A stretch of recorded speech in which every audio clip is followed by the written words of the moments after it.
నమస్కారం పిల్లలు. ఈరోజు ఒక అద్భుతమైన కథ చెప్పుకుందాం. ప్రకృతి ఒడిలో ఒదిగిపోయిన ఆ ఊరి పేరు తాటిపాడు.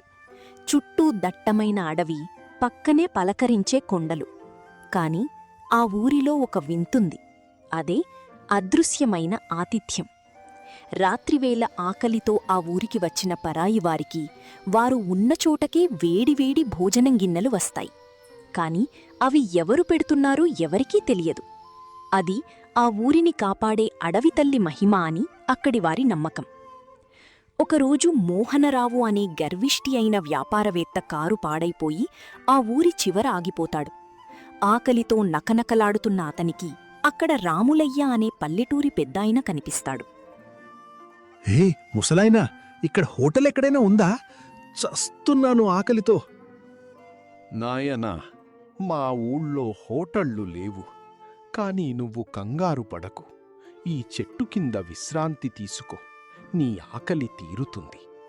కాని ఒక్క నియమం, ఇక్కడ ఏం జరిగినా ఆశ్చర్యపోకూడదు, ఎవరికీ చెప్పకూడదు. చీకటి పడుతోంది. మోహనరావు ఒంటరిగా ఆ చెట్టు కింద కూర్చుని ఉండగా గాలిలో మెరుపులు మెరిసినట్లు అయ్యి అతని ముందు అద్భుతమైన విందు భోజనం ప్రత్యక్షమవుతుంది. ఇదేంటి? మనుషులెవరూ లేరు, గాలిలో నుండి భోజనం వచ్చిందా? ఏదేవైనా ఆకలిగా ఉంది, తినేద్దాం. తృప్తిగా తిన్న మోహనరావు మెదడులో కుతంత్రం మొదలైంది. ఎలాగైనా ఈ రహస్యం తెలుసుకుని దీనిని వ్యాపారంగా మార్చుకోవాలని ప్లాన్ వేశాడు. రాములయ్య హెచ్చరించినా వినలేదు. ఇదిగో పెద్దాయనా, రాత్రి ఆ భోజనం గిన్నెలు ఎలా వచ్చాయో చెప్తే నీకు 1,00,000 రూపాయలిస్తాను. నేను వాటిని పట్టణానికి తీసుకెళ్లి వ్యాపారం చేస్తాను. నాయనా, అది వ్యాపారం కాదు, ఈ అడవి తల్లి పెడుతున్న భిక్ష. రహస్యం తెలుసుకోవాలని చూస్తే అనర్థం జరుగుతుంది. మౌనంగా వెళ్ళిపో.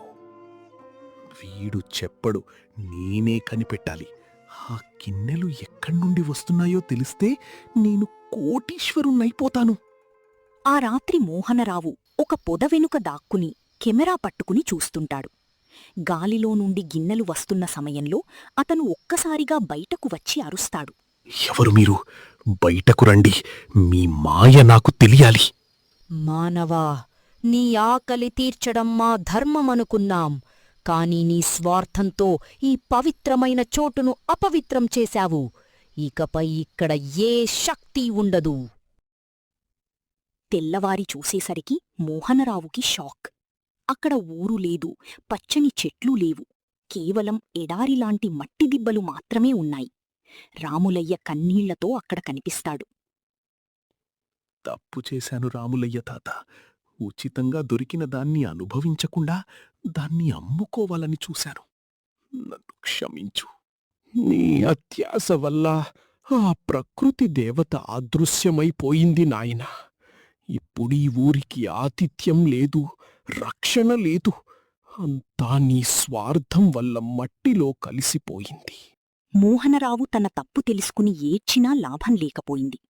ఉచితంగా దొరికిన ఆతిథ్యాన్ని అనుభవించకుండా దానిని అమ్ముకోవాలని చూసినందుకు అన్నీ కోల్పోయాడు. ఈ కథలోని నీతి ఏమిటంటే, ప్రకృతి మన అవసరాలను తీరుస్తుంది కాని మన అత్యాశను కాదు. ఉన్నదానితో తృప్తి చెందకపోతే ఉన్నది కూడా కోల్పోతాము.